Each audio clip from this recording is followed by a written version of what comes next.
Hi, I'm Dan Abe, executive producer at 343. And this year at E3, we're really excited to announce Halo Anniversary to the world.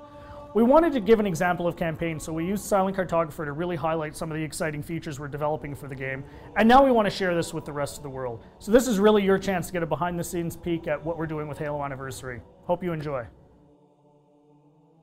Okay, so let's dive right in and take a look at Silent Cartographer. This is exactly the same demonstration we gave to the press at E3. In fact, this is exactly the same build. So the exciting thing is that this build has come a really long way since we showed this at E3. It's kind of funny for me to look at it now and say, hey, the game looks much better now. So the first thing you're going to see immediately on the fly-in is the graphical upgrade. I mean, the game looks fantastic. We spent a lot of time really lovingly bringing this into the current generation and, you know, working very hard to make sure that this looks like a current generation title, something everyone can look at and just say, wow, this game looks fantastic. But the big test is really, how does it feel? So let's take a look. So we're going to charge the beach here. First thing you're going to get a taste of when you pick up this game and start playing is that this plays exactly like the original.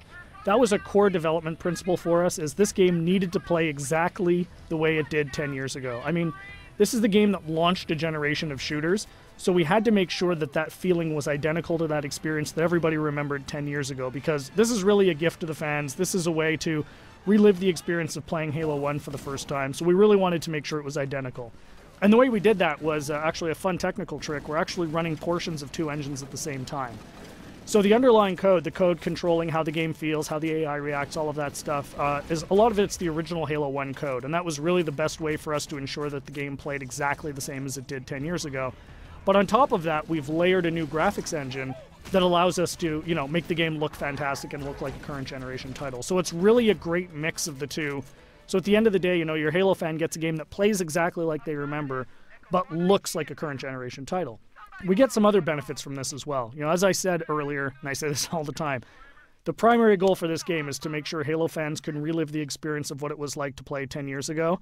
And one of the big tools we have in our box to do that is Classic Mode. So what's Classic Mode? At the touch of a button, you can swap back and see how the game looked 10 years ago. So here it is. This is, you know, Halo 1 10 years ago.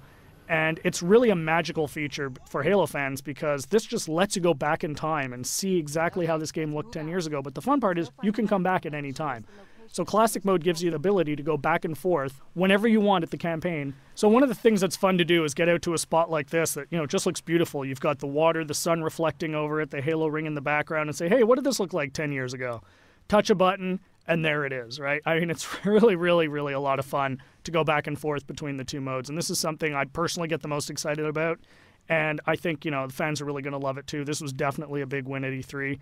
As you can see, the other benefits you get from the new version is you've got the splash effects, the dust effects as you get back onto the beach. The game just looks great. The other thing that's fantastic is for the first time, you know, we're going to have co-op over live for the campaign. So you can hop onto the Warthog with a buddy and just plow through this game and, you know, start mowing down grunts and elites and, you know, just team up with a friend. Get on, go, you know, hook up on live and play through the campaign together. And, you know, we think people are really going to love that too. I often say, what would Halo 1 be without the Magnum? And, you know, of course, the Magnum's back. Everyone remembers that fantastically overpowered pistol that just enabled you to walk through and just mow through hordes of enemies. Tremendous amount of fun. So, you know, we're excited to bring that back as well. Again, you know, you can see the game plays exactly the same as it did. Cannot highlight that enough. That was really, really important for us to make sure that this game played the same as it did, because this is really an iconic game. This is the game that convinced a lot of people, myself included, that you could actually have a fun first-person shooter experience on the console. I mean, I was a hardcore PC shooter guy, you know, who said you're never going to make a game on the console that is going to, you know, make me want to play. And this is the game that changed my, you know, my impression of it. And it's the same for millions of Halo fans. And those fans, that's who this game is for. You know, this game is really a labor of love for us here at 343, and we're really excited to be able to present it to you. So there's your sneak peek of Silent Cartographer. Really just the tip of the iceberg. We've got a lot more features we're going to announce as we get closer to launch. Come to Halo Fest at the end of August and see the whole game in action. See you then.